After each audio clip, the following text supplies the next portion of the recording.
Hello, good morning, नमस्कार and welcome to my channel SP learning point. Viewers, आज से पहले हमने एनसीईआरटी हिस्ट्री क्लास 6 के 4 चैप्टर पढ़ लिए हैं और उन सभी के जो भी एग्ज़ाम ओरिएंटेड पॉइंट्स थे जो वो अच्छी तरह से यहाँ पर इस चैनल पर इन वीडियो में अच्छी तरह से कवर करवाए जा चुके हैं। परंतु ज़रूरत है उनको बार बार रिकॉल करने की, बार बार पढ़ने की, और वो मुझे लगता है कि आप ज़रूर करते होंगे। तो आज इसी सीरीज में एक और चैप्टर जोड़ने जा रहे हैं जिसका नंबर है जिसको जो है चैप्टर 5, और जिसका नाम है क्या बताती है हमें किताबें और कब्रें। तो आइए देखते हैं, डिटेल में जानते हैं इनके बारे में कि क्या किताबें और कब्रों से हमें क्या क्या पता चलता है, कैसे हमारी जानकारी बढ़ती है और कैसे हेल्प करती है ये हमारे अतीत के बारे में जानने में, या हम उससे जो हम भविष्य निकलता है उसके बारे में जानने में। तो इस चैप्टर के जो मेन पॉइंट्स है वो आज भी मैं पॉइंट आउट करवाऊंगी और अच्छी तरह से समझाने की कोशिश करूंगी। तो ध्यान से देखते हैं चैप्टर नंबर 5, क्या बताती है हमें किताबें और कब्रें। आइए देखते हैं। दुनिया के प्राचीन ग्रंथों में से एक, यहाँ पर दुनिया के सबसे प्राचीन ग्रंथ को बताया गया है। वैसे हमारे कहा गया कि शायद तुमने वेदों के बारे में सुना होगा कि वेद 4 हैं, वेदों की संख्या 4 होती है, ऋग्वेद, सामवेद, अथर्ववेद और यजुर्वेद। जो हमारा सबसे पुराना वेद है वो है ऋग्वेद, जिसकी रचना लगभग 3500 साल पहले हुई थी। अब ये शुरू में ही बहुत ज़्यादा इम्पोर्टेंट पॉइंट आ चुका है, क्वेश्चन पूछे जा सकते हैं पेपर में किसी भी कम्पिटिटिव एग्जाम में कि वेदों की संख्या कितनी है। तो वेदों की संख्या कितनी है? 4 है। और 4 वेद कौन कौन से हैं? ऋग्वेद, सामवेद, यजुर्वेद और अथर्ववेद। और उन चारों में सबसे पुराना जो वेद है वो कौन सा है? ऋग्वेद। और इसकी रचना लगभग कितने साल पहले हुई थी? 3500 साल पहले हुई थी।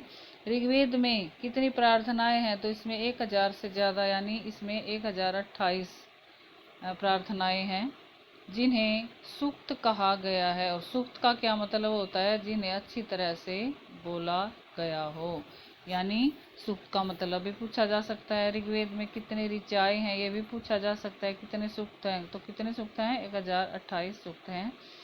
और ये विभिन्न देव देवताओं की स्तुति में रचे गए हैं। ये जो सारे सूक्त हैं इनमें क्या बताया गया है? इनमें सभी देव देवताओं की स्तुति यानी उनकी जो भक्ति में ये रचे गए हैं। इनमें से 3 देवता बहुत ही महत्वपूर्ण हैं जिनको यहाँ इसमें ऋग्वेद में दर्शाया गया। वो कौन कौन से? अग्नि, इंद्र और सोम। ये भी क्वेश्चन बन सकता है कि ऋग्वेद में किन देवताओं की पूजा पर बल दिया गया, किन देवताओं की पूजा के बारे में बताया गया। तो वो कौन कौन से हैं? अग्नि, इंद्र और सोम।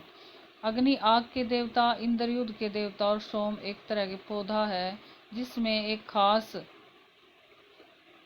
खास पेय बनाया जाता जिससे खास पेय बनाया जाता है, यानी पीने की चीज़, पीने का जो पेयजल है वो बनाया जाता है पीने के लिए। वैदिक प्रार्थनाओं की रचना ऋषियों ने की थी।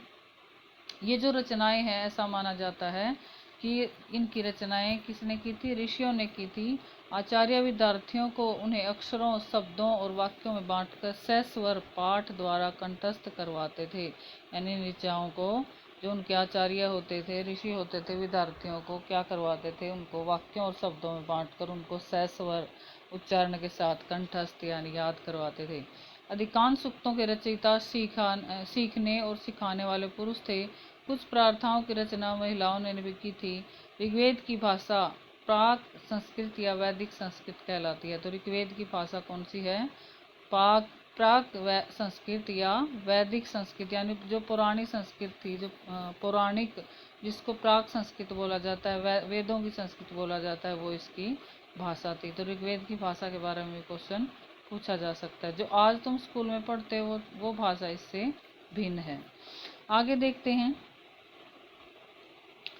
संस्कृत और अन्य भाषाओं के बारे में बताया गया कि संस्कृत भाषा भारोपीय, भारत यानी भारोपीय मतलब जिसमें भारत और यूरोपीय भाषा परिवार का हिस्सा है।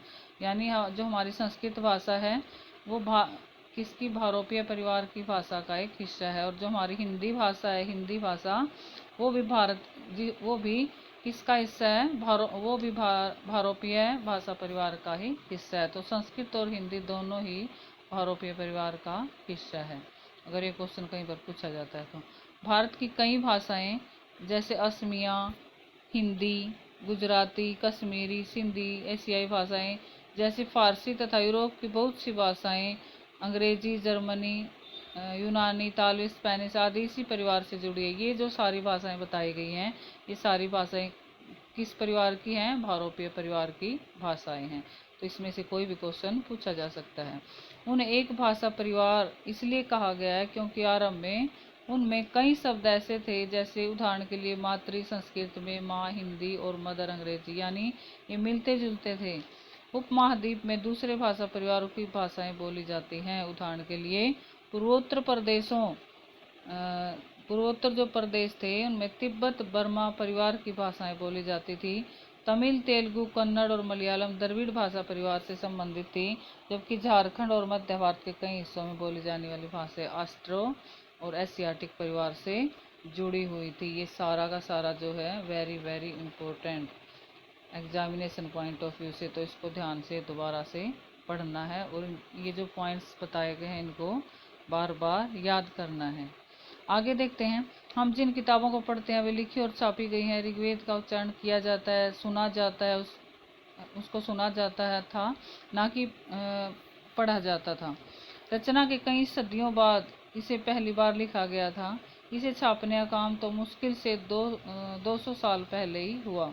इतिहासकार ऋग्वेद का अध्ययन कैसे करते हैं देखते हैं। इतिहासकार पुरातत्ववेताओं की तरह अतीत के बारे में जानकारी इकट्ठी करते हैं, लेकिन भौतिक अवशेषों के अलावा लिखित स्रोतों का भी उपयोग करते हैं। चलिए देखते हैं कि वे ऋग्वेद का अध्ययन करते कैसे हैं।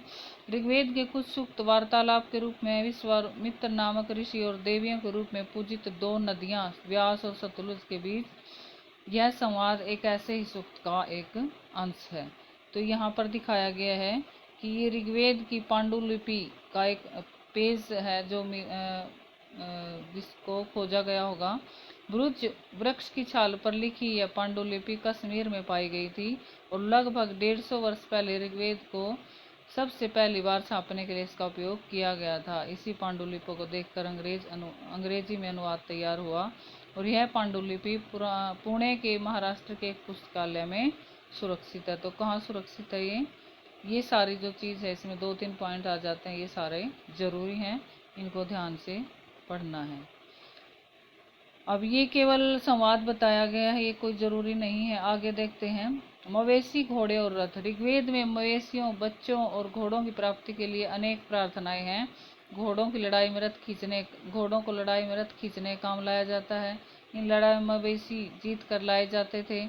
लड़ाइयाँ वैसे ज़मीन के लिए भी लड़ी जाती थी, वहाँ अच्छे चरागाह हो जहाँ पर जो जैसी जल्दी तैयार हो जाने फसलों को उपजाया जा सकता हो। कुछ लड़ाइयाँ पानी के स्रोतों और लोगों को बंदी बनाने के लिए भी लड़ी जाती थी। युद्ध में जो धन जीता जाता था उसका कुछ भाग सरदार रख लेते थे और कुछ हिस्सा पुरोहितों को दे दिया जाता, यानी ब्राह्मणों को दे दिया जाता था। शेष धन आम लोगों में बांट दिया जाता था। यानी ये बताया गया है कि मवेशी, घोड़े और रथों का योगदान क्या था, उनका क्या कार्य था, और युद्ध में जो जीता जाता था धन उसका एक हिस्सा किसको दे दिया जाता था? ब्राह्मणों को, और दूसरा हिस्सा कौन रख लेते थे? सरदार। तो शेष धन आम लोगों में बांट दिया जाता था। कुछ धन यज्ञ करने के लिए भी प्रयोग किया जाता था। यज्ञ याग में आहुति दी जाती थी। ये आहुतियाँ देवी देवताओं को के नाम पर उनको दी जाती थी। घी, अनाज और कभी कभी जानवरों की भी आहुति दी जाती थी। कहाँ पर? यज्ञ में। अधिकांश पुरुष इन युद्धों में भाग लेते थे। कोई स्थायी सेना नहीं होती थी, लेकिन लोग सभाओं में मिलते जुलते थे और युद्ध व शांति के विषय में सलाह मशविरा भी किया जाता था। यानी युद्ध कब करना है, कब नहीं करना है, कैसे करना है, शांति बनाए रखनी है, युद्ध करना है, इन सभी बातों के बारे में कैसे पता चला कैसे डिसाइड किया जाता था कि आपस में सलाह मशवरा किया जाता था एक दूसरे से।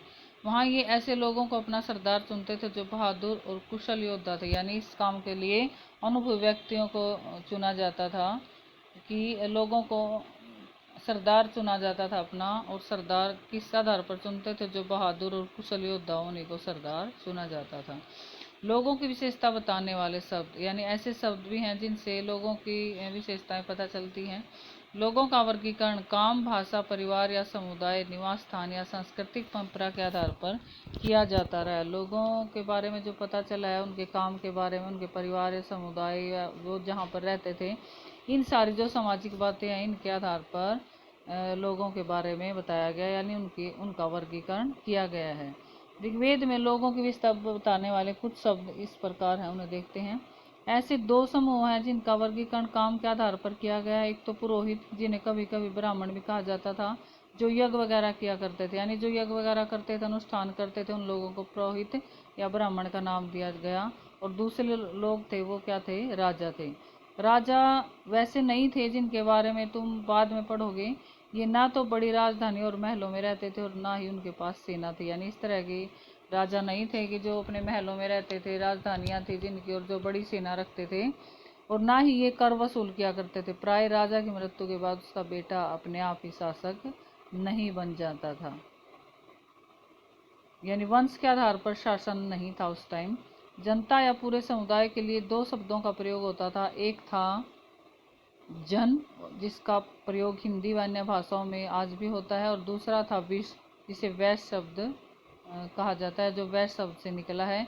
इस विषय में तुम अध्याय 6 में विस्तार से पढ़ोगे, यानी अगले चैप्टर में इसके बारे में, इन शब्दों के बारे में विस्तार से पढ़ाया जाएगा। ऋग्वेद में विश्व और जनों के नाम मिले हैं। ये पेपर में क्वेश्चन आने वाला है कि विश्व और जन जो है, ये नाम प्रारंभ में कहाँ पर मिले थे? कहाँ पर मिले थे?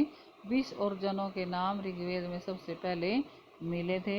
इसलिए हमें पुरुजन या विश्व, भरत जन या विश्व, यदुजन या विश्व, कई जैसे ऋग्वेद में उल्लेख मिलते हैं।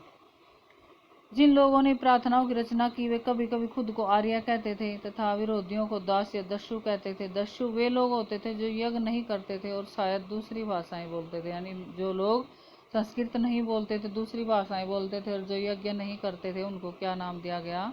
दस्यु या दास का नाम दिया गया। बाद के समय में दास जो था, स्त्रीलिंग शब्द का मतलब गुलाम हो गया।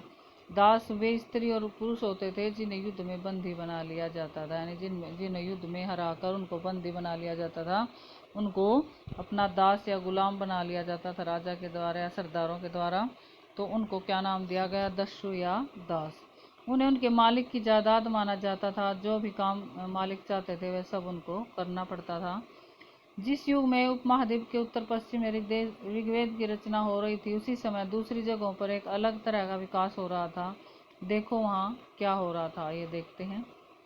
ये शिलाखंड खामोश प्रहरी के रूप में कहानी महापाषाणों के जो पत्थर थे, खामोश प्रहरी के रूप में थे, उनकी कहानी आगे बताई गई। शिलाखंड महापाषाण, महा होता है बड़ा और पाषाण होता है पत्थर, नाम से जाने जाते हैं।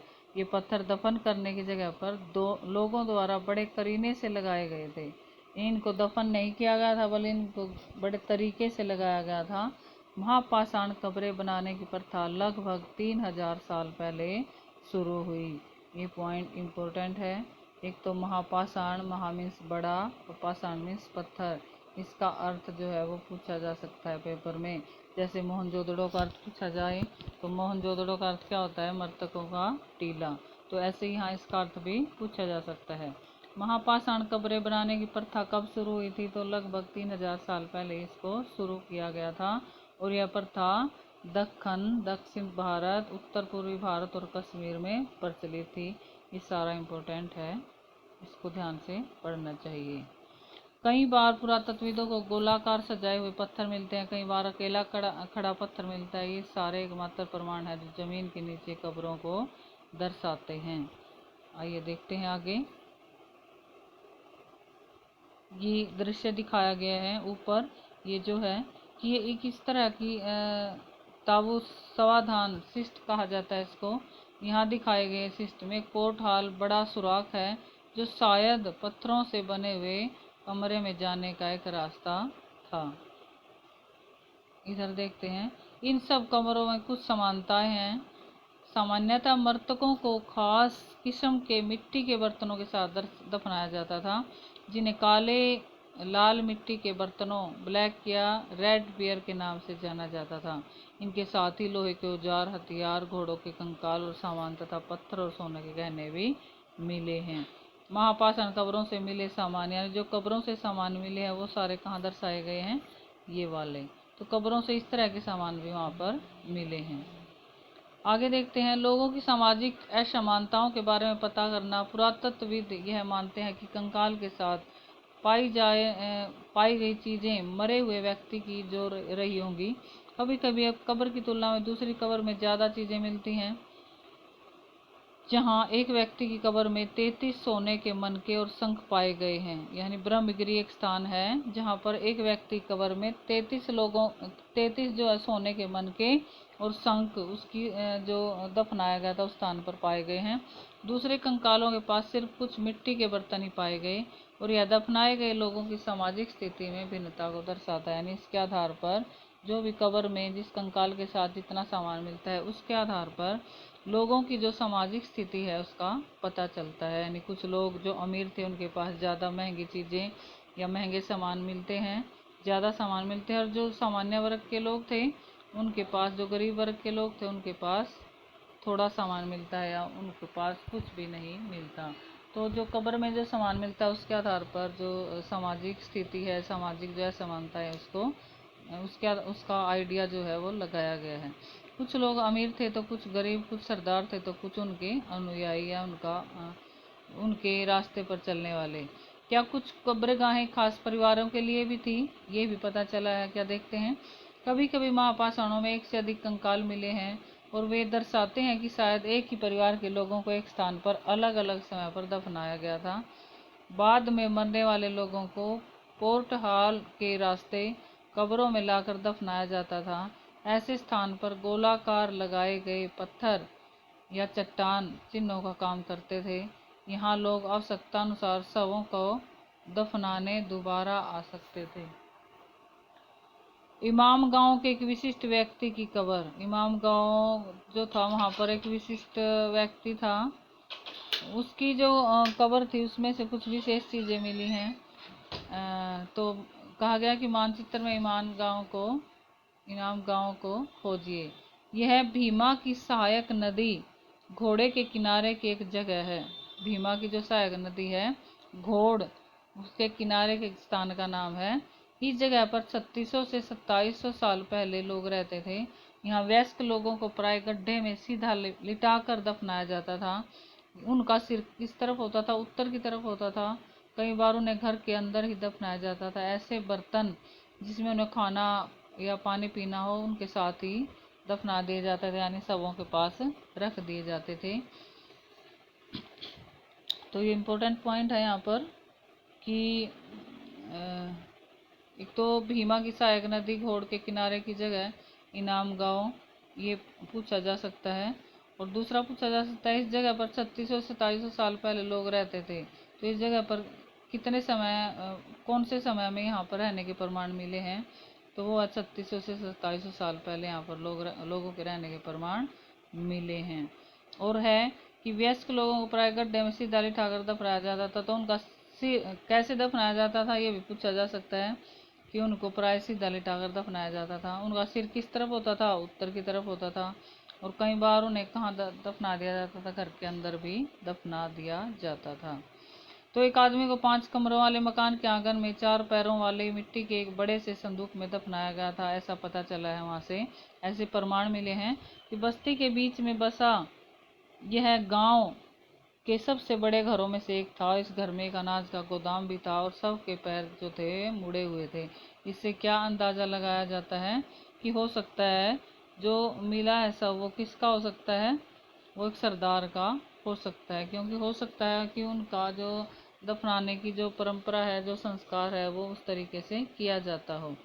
तो क्या बताते हैं हमें कंकालों के अध्ययन। कंकालों के अध्ययन से हमें क्या पता चलता है वो बताया गया यहाँ पे। छोटे आकार के आधार पर एक बच्चे के कंकाल को आसानी से पहचाना जा सकता है, लेकिन और बच्चे और एक बच्ची के कंकाल के बीच फर्क करना मुश्किल हो जाता है। क्या हम यह पता लगा सकते हैं कि कंकाल किसी स्त्री का है, पुरुष का? कभी कभी लोग कंकाल के साथ मिले सामानों से के आधार पर उनका अंदाजा लगाते हैं। जैसे उदाहरण के तौर पर यदि कंकाल के साथ गहने मिलते हैं तो कई बार ऐसा मान लिया जाता है कि महिला का कंकाल होगा। और ऐसी समस्याएं होती हैं कि कई बार, क्योंकि पुरुष भी ऐसा हो सकता है कि तब आभूषण ग्रहण करते हो, तो ऐसी स्थिति में उनको पहचानना मुश्किल हो जाता है। लेकिन अगर ज़्यादा आभूषण मिलते हैं तो इससे केवल अंदाज़ा लगाया जा सकता है कि वो एक महिला का कंकाल हो सकता है। कंकाल का लिंग पहचानने का बेहतर तरीका उसकी अस्थियों की जांच है। चूंकि महिलाएं बच्चों को जन्म देती हैं, इसलिए उनका जो कटी प्रदेश है, जो कुल्ला पुरुषों से ज़्यादा बड़ा होता है, यानी कि जो कटी प्रदेश है वो पुरुषों से ज़्यादा चौड़ा उनको कंकाल के रूप में दिखाया जाता है, दर्शाया जाता है। ये समझ कंकालों के आधुनिक अध्ययन पर आधारित है, यानी ये जो बातें हैं, ये जो आधुनिक अध्ययन किया गया है कंकालों का, उसके आधार पर बताई जा सकती हैं। आज से लगभग 2000 साल पहले, अब ये वेरी वेरी इंपॉर्टेंट पॉइंट यहाँ से शुरू होगा कि आज से लगभग 2000 साल पहले चरक नाम के प्रसिद्ध वैद्य हुए। चरक नाम के प्रसिद्ध वैद्य कब हुए? आज से लगभग 2000 साल पहले। उन्होंने चिकित्सा संहिता नाम की, उन्हें कौन सी पुस्तक लिखी? चिकित्सा संहिता नाम की पुस्तक लिखी। उन्होंने बताया कि मनुष्य के शरीर में 360 अस्थियां होती हैं।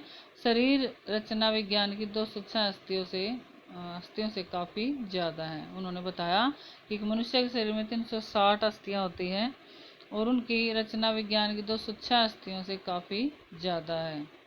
संभवतः चरक ने अपनी गिनती में शरीर के जोड़ और कार्टिलेज को जोड़कर यह संख्या बताई होगी। तो आगे बताया गया इसमें इनाम गांव के लोगों के काम धंधे। इनाम गांव के जो लोग थे उनके काम धंधे क्या थे? वो कौन सी फसलें उगाते थे? तो इनाम गांव में पुरातत्व, ये इम्पोर्टेंट है ये भी सारा, पुरातत्वविदों गेहूँ, जौ, चावल, दाल, मटर और तिल के बीज वहाँ पर मिली हैं। कई जानवरों की हड्डियाँ भी वहाँ मिली है। कई हड्डियों पर काटने के निशान से अंदाजा होता है कि लोग उन्हें खाते होंगे। गाय, बैल, भैंस, बकरी, भेड़, कुत्ता, घोड़ा, गधा, सुअर, सांबर, चितकबरा, हिरण, मृग, खरार, नेवला, चिड़िया, घड़ियाल, कछुआ, केकड़ा और मछलियों की हड्डियाँ भी वहाँ पाई गई हैं। और ऐसे साक्ष्य मिले हैं कि बेर, आंवला, जामुन, खजूर, कई तरह की वहाँ रसबरियाँ भी, कई तरह की वहाँ मतलब फल भी एकत्र की जाती होंगी। तो ये सारा जो है very very important examination point of view से। आगे देखते हैं। आगे बताया गया है कि लगभग 3500 साल पहले हम यहाँ की लेखन कला के बारे में उदाहरण मिले हैं। या जो चीन की जो लेखन कला थी, वहाँ के कुछ प्रमाण मिले हैं लगभग 3500 साल पहले। यह जानवरों की हड्डियों पर लिखा गया था। जो भी लिखा हुआ मिला था, इन्हें भविष्यवाणी करने वाली हड्डियाँ भी कहा जाता है, क्योंकि यह मान्यता थी कि वे भविष्य बताती हैं। राजा लोग लिपिकारों से इन हड्डियों पर सवाल लिखवाते थे। क्या वे युद्ध जीतेंगे? क्या फसलें अच्छी होंगी? क्या उनके पुत्र होंगे? फिर इन हड्डियों को आग में डाल दिया जाता था और वहाँ गर्मी से चटक कर उनमें दरारें पड़ जाती थी। भविष्यवक्ता इन दरारों को बड़े ध्यान से देखकर भविष्यवाणी करने की कोशिश करते थे। और जैसा शायद तुम सोच रहे होगे कि भविष्यवक्ता कभी कभी गलती भी करते रहते थे। ये राजा शहरों में महल बनाकर रहते थे। उन्होंने बेशुमार दौलत इकट्ठी कर ली थी, जिनमें बड़े बड़े नक्काशी किए हुए कांसे के बर्तन मिले हैं, लेकिन वे लोग इस लोहे का इस्तेमाल करना नहीं जानते थे। तो एक तो ये जो पॉइंट बताए गए हैं ऊपर, ये वाला, ये सारा रिकॉल करना है बार बार जरूर। इसमें सारे ज़रूरी पॉइंट हैं एग्जामिनेशन पॉइंट ऑफ व्यू से। अब आगे देखते हैं कि हमने इस लेसन में और क्या जो महत्वपूर्ण तिथियां थी ये बार बार पढ़नी है। इनमें से क्वेश्चन जरूर बन सकता है।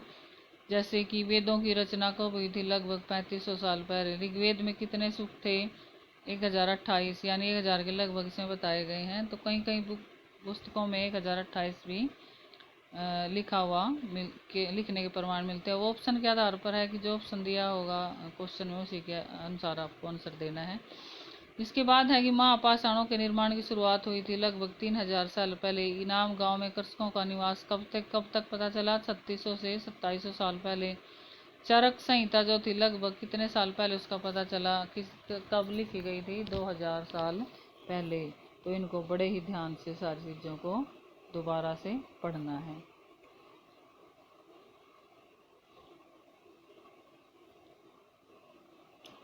तो और कुछ नहीं है इस चैप्टर में ऐसा बताने लायक। मैंने अपनी तरफ से अच्छी तरह से इसको एक्सप्लेन किया है। जो वेरी वेरी इंपॉर्टेंट पॉइंट उनको बार बार पॉइंट आउट करके समझाया गया है।